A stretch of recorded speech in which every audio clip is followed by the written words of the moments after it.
afternoon, everybody. And I just wanted to reach out today because I watched the budget earlier today, and we heard from Rishi Sunak, who told us that employment was up, wages were rising, we had a stronger economy, and there was growth and recovery in the market.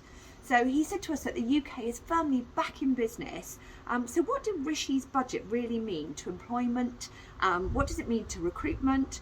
What does it mean to business, to the economy, and most importantly, what does it mean to you?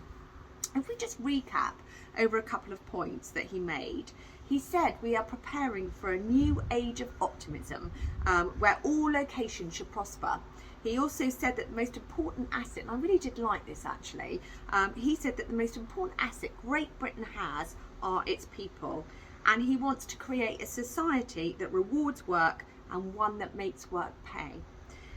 He also talked about inflation actually, and he was saying that inflation is at 3.1% at the moment in September, and that's rising to 4%, and I think he's almost looking to invest in the economy to outweigh the impact of inflation. He said basically the inflation had been caused by two things. It was the demands for goods increasing more than the supply chain could manage. And he also said that the global demand for energy has put a great strain on prices. So both elements, he said, are things that are out of his control, but he did basically feel with the growth that we're experiencing at the moment as a nation. So 6.5% in 2021, it will be 6% he predicted in 2022, and 2.1% in 2023. He thinks this growth, with the investment that the government are making, will really help sort of eliminate or alleviate probably the repercussions of the inflation. He basically said that jobs, employments and skill sets are invaluable to our recovery.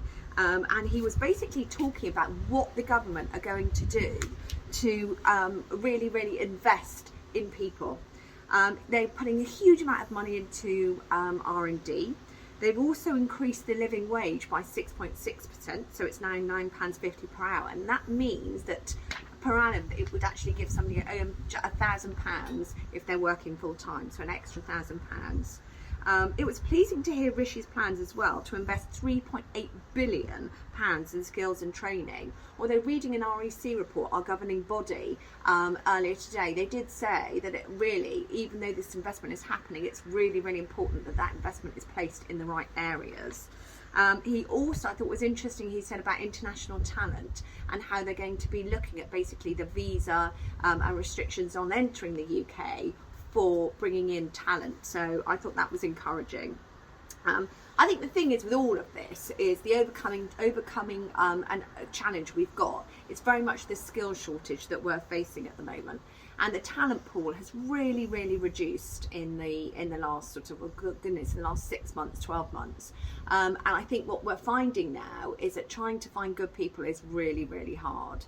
I don't think Rishi could have tackled this. I think the thing is just to throw a couple of words of advice to employers, and that is, I think it's never ever been more of a competitive market. And I think the thing is that whereas it all looks very positive, I think we are going to it's not going to be something that's going to be instant. So it will be the next 6 to 12 months before we will see this levelling off of basically the vacancies that people have versus, and the skills required versus the people available.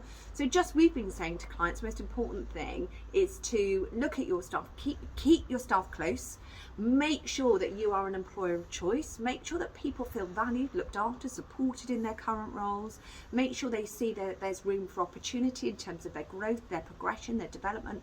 Be an employer of choice. I think that's the most important thing. Invest in your people, care for your people. We've seen salaries, we've done our salary guide for 2021, and we're seeing starting salaries going through the roof. And whereas that might not be in line with actually this recovery that we're all experiencing at the moment, and thinking actually how could we be paying more until we've got that absolute guarantee that we've got that stability of business, look at basically incentives, look at commissions that could be sort of, it's similar to productivity, in relation to productivity. So you're thinking actually if the business is doing X, we can afford to do Y. I think there's lots of little measures in place that can be so helpful to businesses, but I think the most important thing in all of this is stability, because if you have stability, you can grow and you can develop, and hopefully you can reap the rewards of this investment that the government is making. So I think really it leaves me to say, I think the budget was interesting. I think there was lots of things that were positive in it. I think it's just now how it transpires into the working world and how we actually see that as businesses and how we react to that, most importantly. And I think just to leave on my final note, it did make me laugh that, you know, at least we have some relief on Prosecco now and draft beers. So if all else fails, you know, we can go down the pub. Anyway, lovely to talk to you, and I do hope that was useful. Thank you.